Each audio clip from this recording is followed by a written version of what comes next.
どうしようかなってちょっと自分の中ではもうこうがっくりしてピットに戻ってったら、そしたら横堀さんに「ちょっといい?」って呼ばれてで呼ばれても別に自分悪いことしてるって思ってないから、勝負に負けたのはあるけど、その悪いことしてるっていうその概念がその時なかったんで、でその時中山隆三君って九州のいるんですけど、すごい人が。で、中山隆三君もあの時ヨコモに加入したばっかだったかな。で一緒にレースやってて、で彼は3位だったんですね。なぜか正美さんと僕と中山隆三君3人外に呼ばれて、でどうやら社長の顔見たらちょっと険しい顔してたんでなんか言われるのかなと思ってたら、その地面に落ちた石でなんか書き出して、でよく見たらおそらく僕が正美さんに突っ込んだコーナーの図を描いてるんですよ。でそしたら石置いて、でね、これ正美君の車で、これ君のこれ車ね、なんでここで行くんだよと、なんでここでぶつかりに行くんだよと、意味が分かんないと、なんで行くのって聞かれて、いやそこでやらないとそこで逃したらいや勝てないと思ったんで、自分に勝つチャンスはそこしかないと思ったから行ったんですって。多分アホみたいな顔で言ったんじゃない本当に何の曇りもない悪意もなく、あれで言ったんだと思うんですけど、それはね勝とうと思って言ったんじゃないんだよと、それはもう最初から勝てないと自分の中で思ってるから、そういうことするしかないんだと。だから君はもう走る前に負けてんだと、で結果も負けてるだろうと、でこれを続けてたら、これどこのチームでやったってどんなものもらったって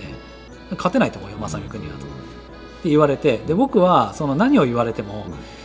目標というのがもうちょっと言い過ぎかもしれないですけど、広坂正美を倒すという目標は変わらないので、やっぱり聞くところは聞かなきゃいけないなと。じゃあ3回目はぶつけないで真っ向に勝負して行ってみようと、したらそれで負けたもしょうがないし、それが実力の差なのかもしれないし、でその時に多分正美さんもちょっと優勝はしたとはいえ、そんなまだね青2歳に、ねある意味かなり邪魔されて、ちょっとムッとしてたと思うんですけど、当然ですよね、ああいうキャラの人なんで、そんなブチ切れみたいなのは生涯なかったと思うんですけど、内心はかなりムッとしてたと思うんですよね。なんだこいつと、ちょっと調子こいてんなこいつっていうのはあったと思うんですよね。でそのスタート前に頃ってまだ A 面1回目2回目で優勝決まったとしても3回目も出るっていう時代だったんで、普通に3回目も出て3回目も普通に勝ってみたいな、もしくはチームメイトがのポイントを助けるために一緒にこうレースしてこの助けになるようなのもやってた時代なんで、それでどっちにしても正美さん3回目走るのは分かってたんで、次は作戦をもう180度変えてまともに勝負してやろうとっていうスタート前、操縦台に上がる前だったか上がった後だったかちょっと忘れたんですけど、確か上がる前だったと思いますね。で僕は2番予選2番なんで、選手紹介で上がるときに、10位から順番に紹介されていくので、僕は正美さんの1個前で操縦台に呼ばれて上がってきたんですけど、最後2人になるじゃないですか、3番まで呼ばれて、で2番で僕で上がる順番、多分その直前だったと思うんですけど、で正美さんが僕に「原君次は無理してついてこない方がええで」って言われて「えなんでですか?」って言ったら「いや次は本気で走るから多分ついてこれない」と。でそんなスピードでもしついてこようと思ったら車壊してリタイアしちゃうから、成績残すためについてこない方がええで、ちゃんとしっかりゴールした方がええでと。で2位を要は確保した方がいいよという意味合いだと思うんですけど、でそれにちょっと自分の中でかなり火がついてつきますよね、最初から君僕に勝てないよって言われたら、そんなんそうですかっていうわけがないですよね。だからよりまっとうにいって倒してやろうと、そしたらやっぱりすごいペースで走り始めて、多分時にもうあっという間に2台が全車をラップして、でも予選でも多分なかったペースで走り始めたから、もう自分ももう垂れることとか電池がなくなることなんて考えずに、とにかくついてってついてこれないでって言われたから、じゃあついてってやろうかとなりますよね。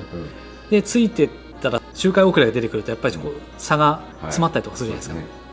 か。でその時にちょっと隙をついて抜くチャンスが来て、でその時抜いたんですよね、で自分が前に立って、でそれはちゃんとぶつからずにちゃんとしっかり、正美さんの隙をついて抜けたんで、初めてちゃんと抜いて、でしばらく前を走ってたら、逆に正美さんがぶつけて壊しちゃったんですよね。それ今でもね多分 YouTube にもね動画っていうか、あの時の VHS のあれを上げてる人がいて、いつだか見たんですけど、今見てもその時の追いかけてる時の走りと、あと前に出た時の走り、多分僕が今の今日の段階を入れても、多分一番いい走りだったんじゃないかなと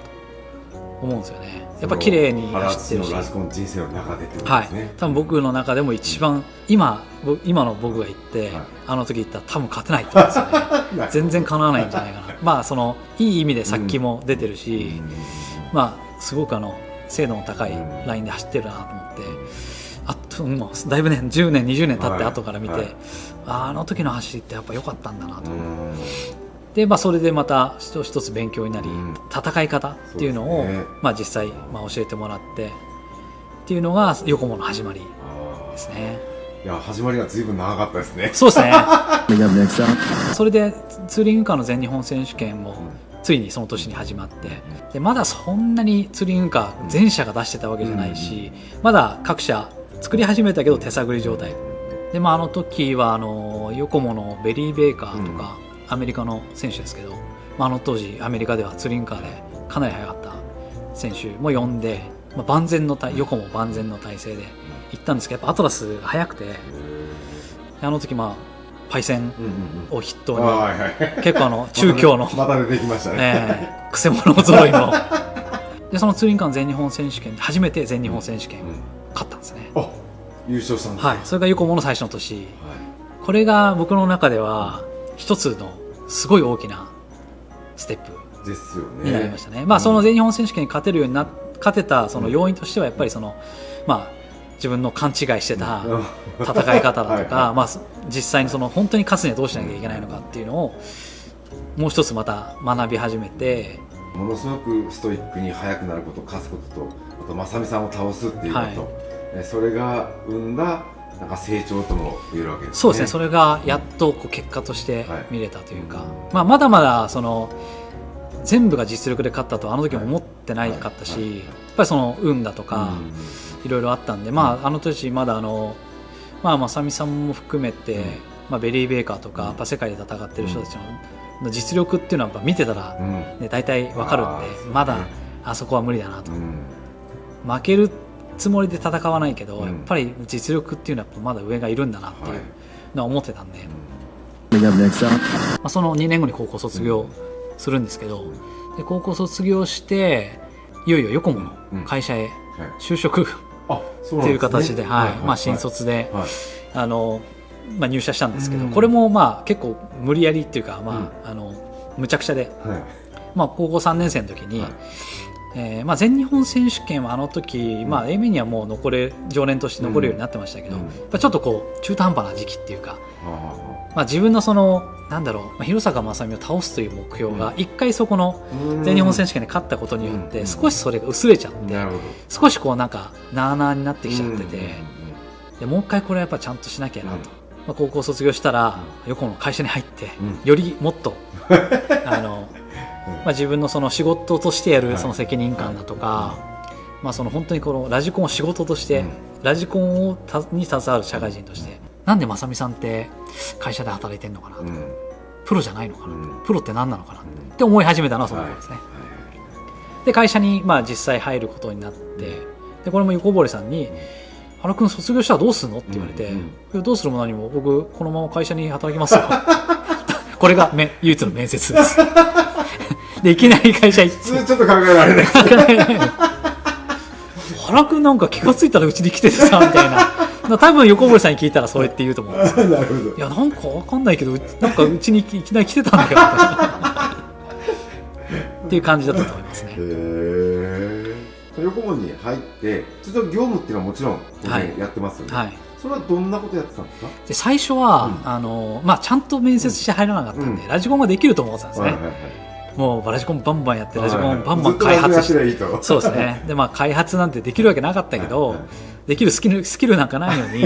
バンバン開発してとか、なんか自分の思ったものを作ってみたいなとか、ちょっと些細な夢を持ってたんですけど、配属されたのが営業部。なる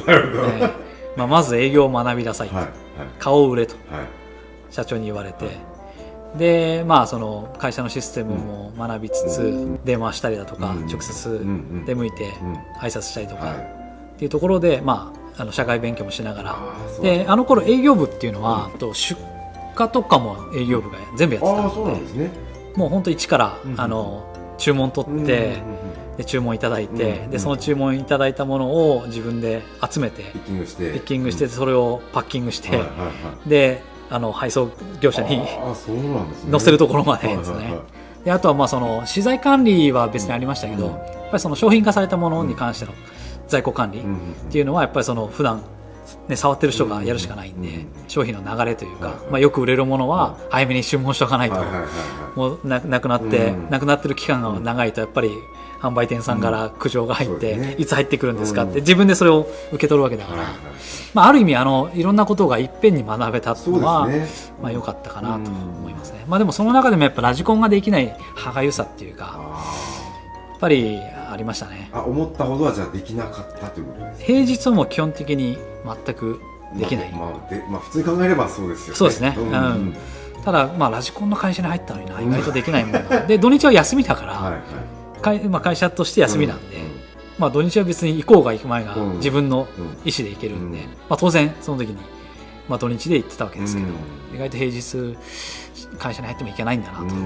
でいろんなことも学びながら、やっぱどんどん自分の中に思いとして強くなってきたのが、プロになりたいなと。こういう作業をずっと続けてやっていくのはちょっと自分の中では夢としてはこれじゃないなと。でその時に足立慎之介がバイトで会社に来てたんで、で慎之介ともその会社の中で夢を子供青春ですね。そうです。子供同士夢を語りながら、いや俺もうプロになってね、アメリカ行ってね、もうバンバンやるから俺っつって。でしたら慎之介が先にアメリカに行ったんですよ。慎之介は1個下だったんで、年が1個下なんで、あれまだ高校生だった、高校卒業していったのかな、ちょっとその辺はちょっと分かんないですけど、とにかく彼が先にアメリカに武者修行に、ちょっとパッて行って帰ってくるんじゃなくて、ちゃんとアメリカで修行してたんです。アメリカの知り合いを伝って、そこにちょっと居候してみたいなのでやってて、それが羨ましくて、なんかちょっと負けた気になりますよね。なったんですよね。それ悔しくて、で自分はもう社員になってるし、もうねじゃあ今辞めていきますっていうわけいかないし、で海外に行ける機会っていうのは、世界選手権も含め行けるようにはなってきてたんですけど、でその時にやっぱ特にアメリカに行くと、もう慎之介が馴染んでるんですよね。なるほど。もうなんかね、アメリカに住んでて、もう地元みたいな感じで、でなんか知らないローカルの人たちとか、もうなんか話したりとか、そういうのも見てても、やっぱりそのコミュニケーション力とか、あいつすごいなと思って。ただ慎之介とはもう本当に小学生の頃からずっとチームは違いでやってて、ようやく横もで一緒にやるようになって、もっとラジコンの行動も一緒にするようになって、よりその先に行かれたっていうのはすごい悔しかったですね。だからもうやっぱり自分も早く行きたいなと。行くにはどうしたらいいかなって、方法なんて分かる、決められた方法なんかないから、とにかく自分がやらなきゃいけない、自分がターゲットとしてしなきゃいけないのは世界チャンピオンを取る。正美さんなんていうのはもう何回もその頃にも世界戦もすでに取ってたんで、世界チャンピオンの取り方みたいなのも一回聞いたことあるんですけど、やっぱりそれだけではそれを聞いて取れるぐらいだったらみんな取れちゃうじゃないですか。そういうことですよね。であの時に言われたのが、どうやったら勝てるんですかってすごいシンプルな質問を投げかけたら、勝とうと思わないことやなって言われて、全く意味が分かんなかったんですよね。なんともうその勝つっていうことにはすごいもう先立ててやってきてたんで、勝とうと思わないことってどういうことだよでも自分勝ってんじゃないですか。何言ってんのこの人。何言ってんのかな、何見てんのかなってちょっとあの頃まで全然とんがってたんで、何見てんのかなと思ってたんですけど、でも今考えてみればやっぱりそこには意味がやっぱありますよね。その言葉の意味っていうか、そのやっぱりその視野をやっぱね広くしていかなきゃいけない一つのことに集中するためにやっぱり、それにはやっぱりプランというものがちゃんとあって、周りを見ていかなきゃいけない、そういう意味だったのかなと。プロに関しても、広坂さんのお父さんに、もうプロってどう思いますかみたいな聞いたことあるんですけど、その時横堀さんも含めて、プロはやめとけと。プロっていうのは独立してやるもんだと、でプロっていうのはもうとにかく厳しい世界、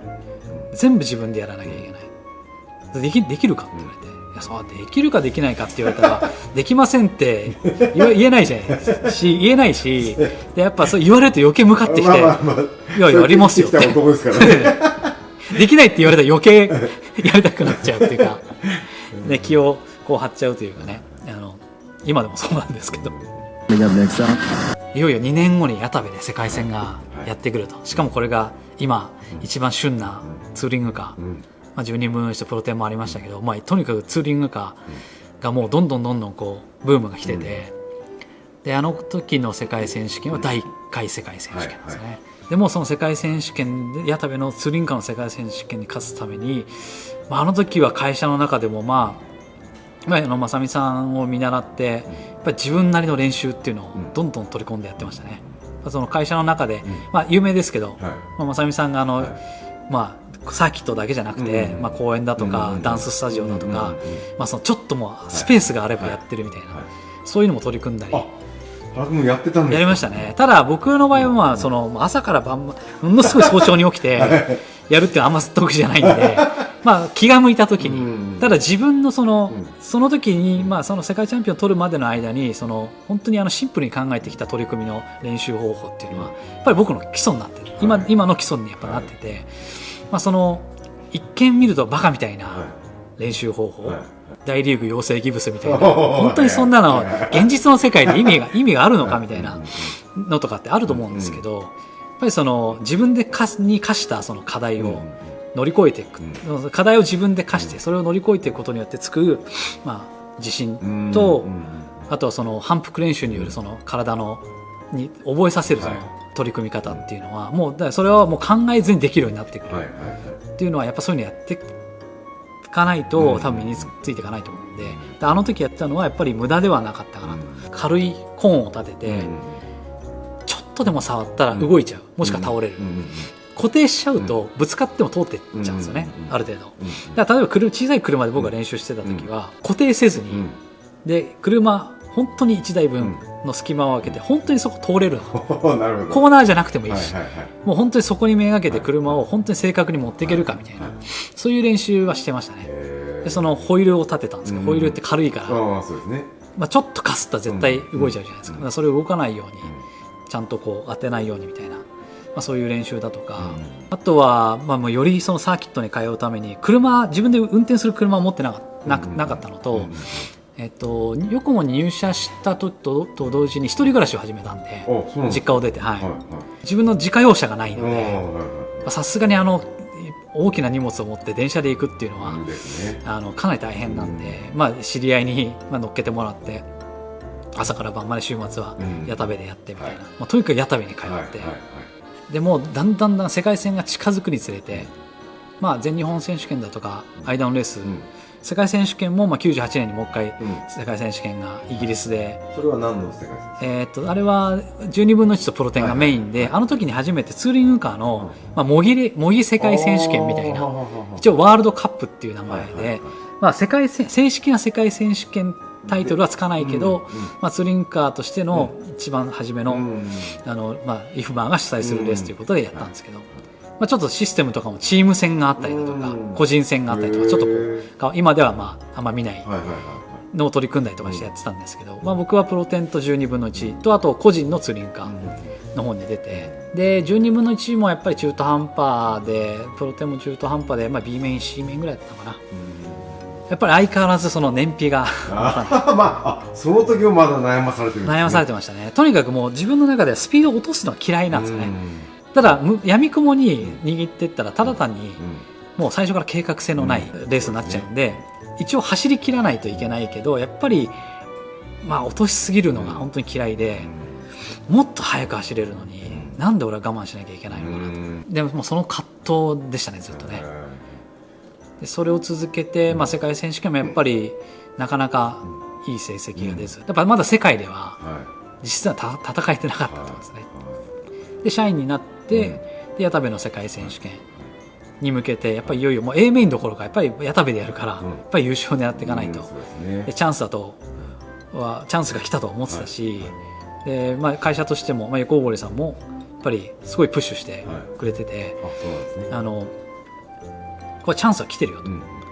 でそのチャンスが来てるよっていうその、理由としてはその前の年の全日本選手権矢田部でやってるんですけど、僕優勝したんですよ。96年のその第1回のツーリンカー全日本選手権優勝して、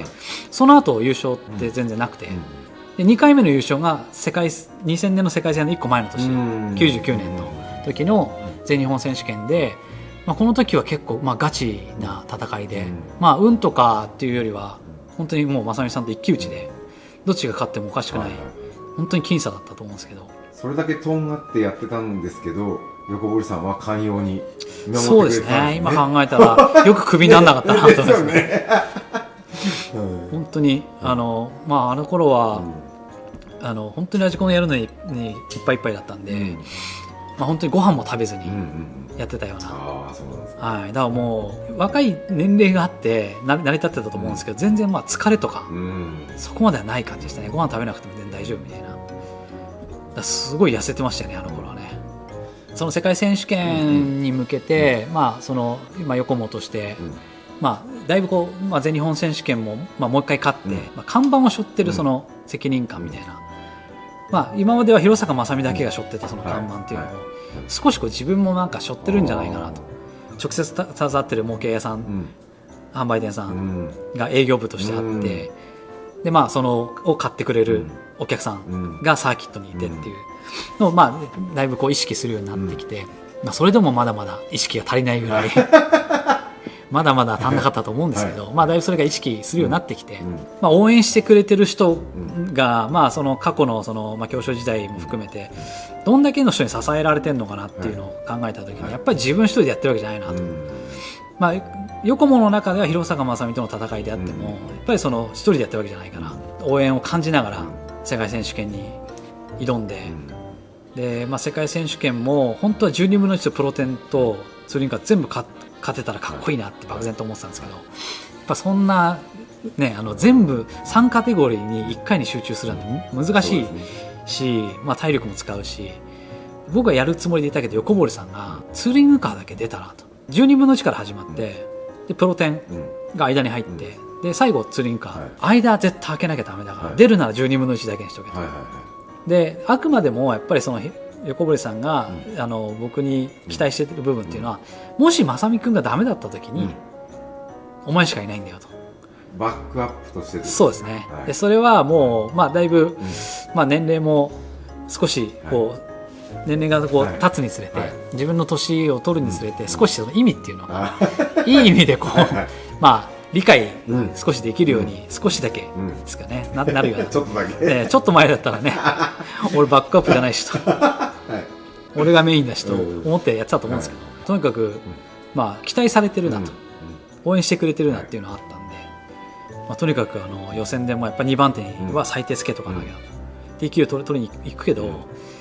でやっぱりその TQ 取りに行くけど、やっぱり2番3番にいることを、せめてやっぱ3番まで、もう3番も僕の中でちょっとありえないと思ってたんですけど、2番には絶対いなきゃいけないなと思ってたのが、やっぱりその燃費が、もうその時もやっぱり、もう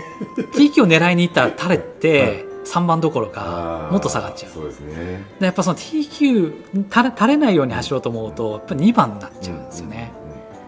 そこがやっぱりずっと葛藤があって、でもともと広坂正美との勝負だと思ってた矢田部の世界選手権に、突然阿蘇氏が、TC3 という、シャフトドライブのね、シャフトドライブなんかありえないっしょって最初言われてたものが、実際プレ世界選手権に来たらやっぱ結構速くて、でも時までまだ結構速いレベルだったんですよね。で世界選手権までに短期間に一気に仕上げてきて、世界選手権の練習が始まってきたら、なんだこれやっていう。でシャフトドライブでちょっとだけ燃費が良かったんですよね、駆動系がの、抵抗が少し少ない分、でやってるドライバーはバギードライバーのマーク・ファビュラスとビリー・イーストン、はいこの2人が速かったですけど、2人ともバギードライバーなんですよね。ですね。そんな燃費とかね、あんまり普段そんなに気にするような人たちじゃないけど、やっぱりその走る、ね、センスっていうのがすごいあるんで、かなりラフではありますけど、結構勢いのある走り、でかつ電池が持つ、これはちょっとなんか思ってたのよりも展開より厳しいなと、せめて2番手までにいたかったけど、やっぱり3番手になってしまい、もうこれでちょっと自分的にはかなりがっくりしたんですよね。優勝できる可能性っていうのが1個下がれば、やっぱりだいぶ可能性って低くなってくるんで、あの時ポールポジションが正美さんですね。ですね。はい、で2番手にファビュラス、はい、そして原君、はい、せめて3番に入れたことが幸いだなと思ったけど、やっぱりちょっと厳しいなと。でそれもやっぱりその12分の1の時の全日本選手権初めて出た時に横堀さんに怒られた、レースやる前から、もう勝ち負けってある程度決まってるんですよ、その気持ちの部分で。であの時のを思い返して、3番だからもうダメだと思ったらそれで終わりだし、じゃあ3番ならどう勝つために3番から勝つためにどう戦えば勝てるかっていうのを考えていかなきゃなと思って、あの時かつて矢田部で所長をやられてた若杉さんっていう人は、僕の中では横文時代の僕のラジコンの師匠なんですけど、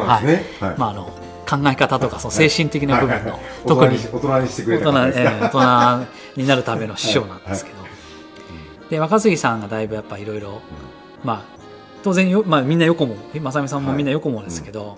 若杉さんは結構僕に応援してくれてて、で勝つためには前で前の2台が何かあった時に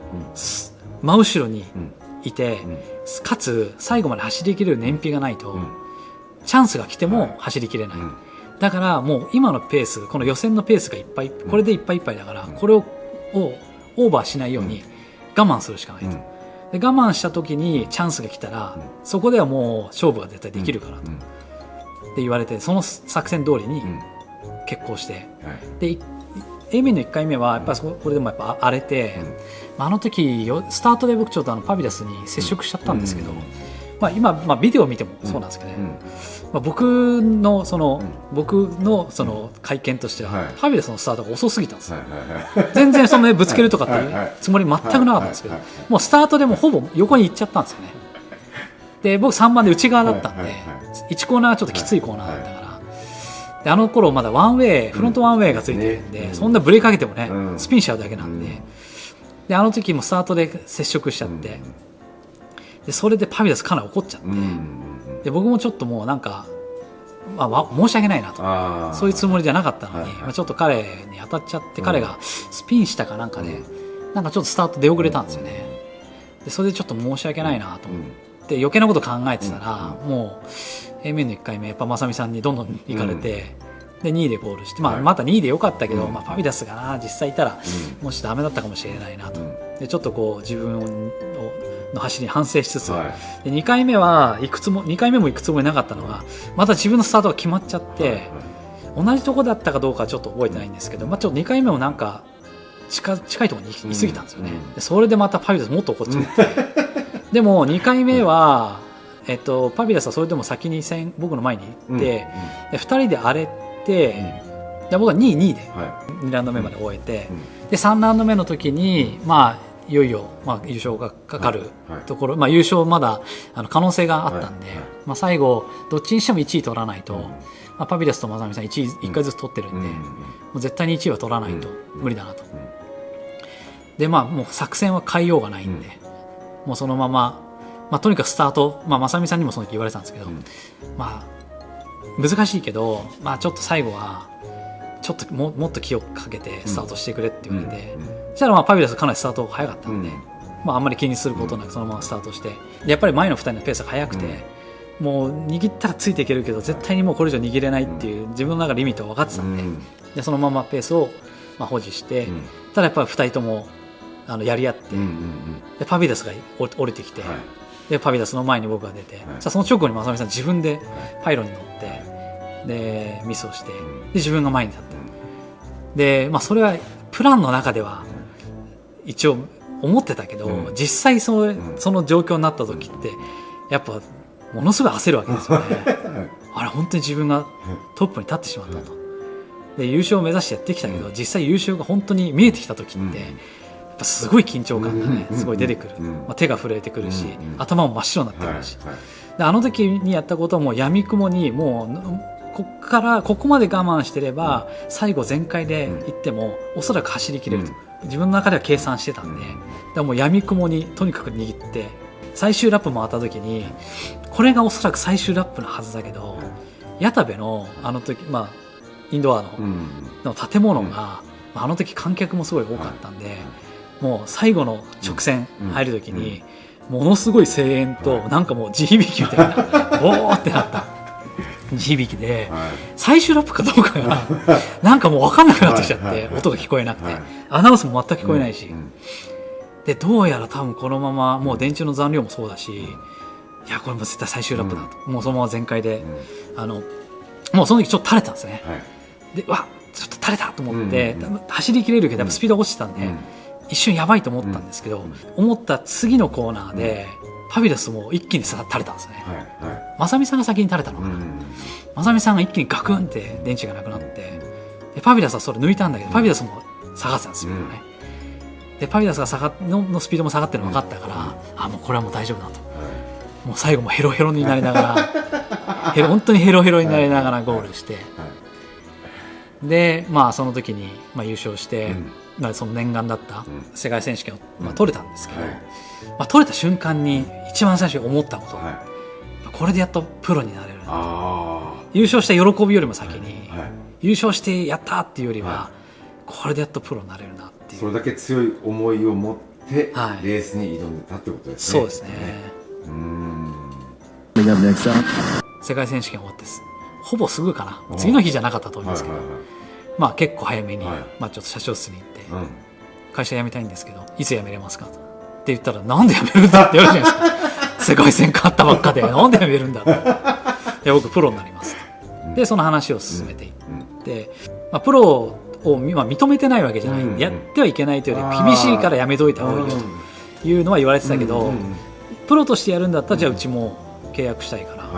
話だけさせてくれと言ってくれたんで、じゃあ会社を辞めることはもうこれで決まりで、オファーはいただいたんですけど、やっぱり僕の中では広坂正美とは違うブランドでやっぱり戦いたい、一応それは断って、そうだったんですね、でまだねどことも話もしてないし、どうなるかわからないけど、まず辞めないと、話決まったら辞めようと思うんですけど、じゃあ多分話取れないと思ったんで、まず辞めてからにしますと、じゃあプロとして別に応援してないわけじゃないんで、頑張りなさいと言われてまでが横物。なるほど、横堀さん結構心がお広い方ですね。やっぱ広いですよ。それはやっぱそれのね、人それぞれの特徴とか、癖とか、性格とかあると思いますけど、やっぱり一つ大きなことやられてる方っていうのは、やっぱりそういう広さっていうのはどの方もあると思いますね。僕は実はね、原君が優勝したビデオなんですけど、僕ね1000回ぐらい見てるんですよ。もうそれテープ擦り切れちゃってるじゃないですか。あの当時で擦り切れるっていうレベルかもしれないですね。だから今ねその話を本人からね目の前で聞いてて、本当にこの人はあの時ビデオの中で戦った人なんだなって、今思いながらインタビューしてました。そうですね。もうかれこれ21年前ですけどね。そうですか。そういう中のストーリーがありましたね。そしたらこの後ですね、そのプロドライバー、プロ宣言をしてからの原淳というのを次の幕で聞かせていただきますね。